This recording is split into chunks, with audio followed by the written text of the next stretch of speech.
రెండవ వార్డు అభివృద్ధి తన లక్ష్యమని బీజేపీ పార్టీ అభ్యర్థి లతా రమేష్ యాదవ్ అన్నారు. పార్టీ నాయకులతో కలిసి సునీతారెడ్డి కాలనీలో ఇంటింటికి ప్రచారం నిర్వహించారు. ఈ సందర్భంగా లతా రమేష్ యాదవ్ మాట్లాడుతూ వార్డుల్లో నెలకొన్న సమస్యలను ఎంపీ దృష్టికి తీసుకెళ్లి వాటిని అభివృద్ధి చేస్తారని ఆమె అన్నారు.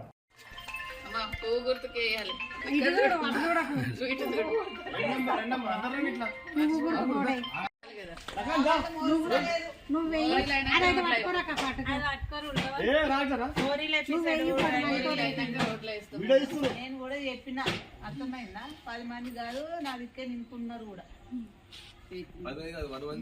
గెలిస్తే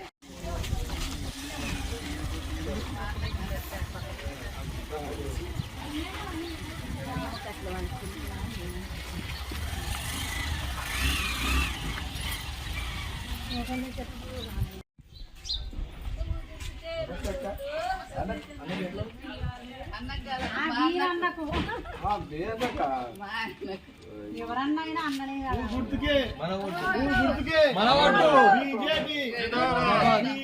జిందాబాద్.